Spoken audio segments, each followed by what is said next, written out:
কোনো প্রকার এদিক ওদিকের কথা না বলে একদম সরাসরি মোদ্দা কথায় আসি। মোদ্দা কথা হচ্ছে মাঝের সময়গুলোতে ডট বল, মাঝের সময়গুলোতে সিঙ্গেল বের করতে না পারা এবং সেই সঙ্গে অফ স্ট্যাম্পের যে বাইরের বলগুলো, যে বলগুলো মূলত অফে শট খেলতে হবে, সেই বলগুলোতে রান না করতে পারার যে ব্যর্থতাটা, সেটাই বাংলাদেশকে এশিয়া কাপ থেকে ভোগাচ্ছে।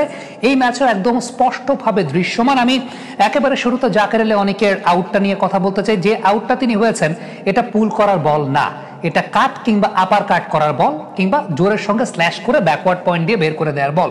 এই বলটা লেগ সাইডে টেনে পুল করার বল না। আপনি যদি মুখস্থ শুধুমাত্র লেগ সাইডে শট খেলেন তাইলে ইন্টারন্যাশনাল ক্রিকেটে আপনি বেশি দিন সার্ভাইভ আসলে করতে পারবেন না। আমি একদম জাকের আলী অনেকের যে পয়েন্টগুলোতে তিনি ডিসিপ্ট হয়েছেন, প্রত্যেকটা বল টু বল ডট বলগুলো যদি আপনাদেরকে দেখাই, খেয়াল করে দেখেন প্রত্যেকটা বলই এমন বল যে বলগুলো আসলে বাইরে বের হয় একদম কমন প্যাটার্নে।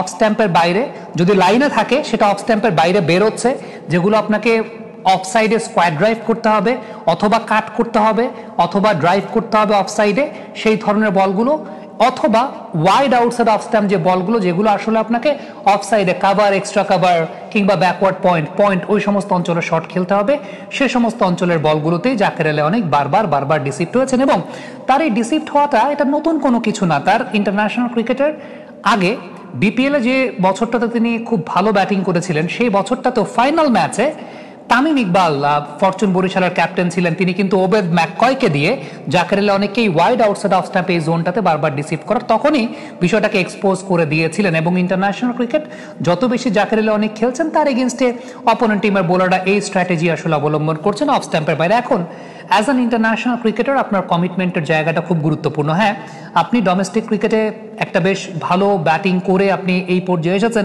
কিন্তু যখন ইন্টারন্যাশনাল ক্রিকেট আপনি উপর্যুপরি খেলবেন, বারংবার খেলবেন, অপোনেন্ট টিম আপনাকে নিয়ে অ্যানালাইসিস করবে এবং আপনাকেও নিজের যে স্কিলটা নিয়ে এসেছেন সেই স্কিলটার সঙ্গে যে জায়গায় দুর্বলতা আছে, দুর্বলতাগুলোকে ওভারকাম করতে হবে। বাট আনফর্চুনেটলি জাকের আলী অনেক তার এই দুর্বলতার জায়গাগুলো ওভারকাম করতে পারেন নাই।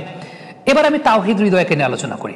তাওহিদ হৃদয়ের ক্ষেত্রে খেয়াল করে দেখবেন সেম প্যাটার্ন, যে বলগুলো আসলে অফসাইডে কাটের বলগুলো, এই জায়গাটাই কাট, ড্রাইভ, স্কোয়ার ড্রাইভ, অফসাইডে শট খেলার জায়গাটাতেই মূল প্রবলেমের জায়গা। আরেকটা খুব ইম্পর্টেন্ট, যে বলগুলো উইকেট করিডোরে, আজকে ওয়েস্ট ইন্ডিজের ক্যাপ্টেন একটা খুব ভালো বিষয় করেছেন তাদের পয়েন্ট অফ ভিউ থেকে, মিড উইকেটটা ব্লক করেছেন। খেয়াল করে দেখেন মিড উইকেট ব্লক করা যে বল, ওইখান থেকেও তাওহিদ হৃদয়ের সিঙ্গেল স্কোরিং অপশনটা বন্ধ করে দেয়া।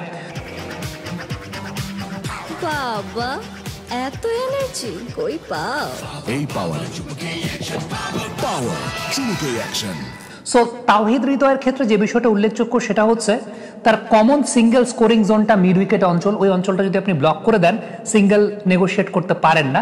আবার অফ স্ট্যাম্পের বাইরে বল দিলে ওই যে পয়েন্ট কাভার, এক্সট্রা কাভার, এখানে একটা প্যাকড ফিল্ড সেট আপ করলে এই জায়গাটাতে তিনি আলটিমেটলি সিঙ্গেল কিংবা এখান থেকে রান বের করার জায়গাটা তিনি সেটা করতে পারেন না।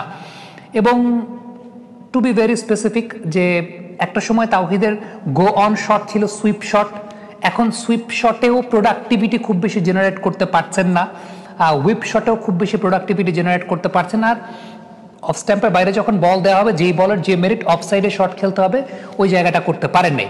তানজিদের একটা কমন ডিসিভিং জোনটা হচ্ছে পেস বোলার যখন অ্যাওয়ে গোয়িং বল করছেন slower, pace bowler away going কাটের বলগুলো যেখানে চেঞ্জ অফ পেস করছেন বোলার, বারংবার তাকে এই জায়গাটা ডিসিভ করেছিল। এবং এটা শুধুমাত্র এই ম্যাচ না, আরও বিভিন্ন ম্যাচে, আমি এই ভিডিওটায় সময় স্বল্পতার কারণে আপনাদেরকে পরিপূর্ণভাবে দেখাচ্ছি না, আমি অন্য আরেকটা ডেডিকেটেড ভিডিও করব এই বিষয়টা নিয়ে। তিনজনের ব্যাটিংয়ের একদম ক্রোনোলজিক্যালি তারা বিভিন্ন সময় স্ট্রাগল করছেন এই ধরনের বলগুলোতে, আমি সেটা অ্যানালাইসিস করব। বাট এই ভিডিওতে ইন জেনারেল আমি আপনাদেরকে একটা জিনিস দেখালাম, যে ওই যে বেরিয়ে যাচ্ছে away from the body. So আমাদের প্রত্যেক ব্যাটসম্যানদেরই মিড ওভার্স সময়টাতে অ্যাওয়ে ফ্রম দ্য বডি ওই জোনটাতে অনেক বড় দুর্বলতার জায়গা আছে এবং এটা ক্রমবর্ধমানভাবে বাড়ছে।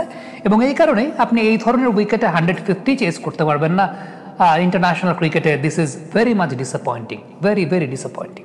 কমেন্ট বক্সে আপনাদের মন্তব্য, মতামত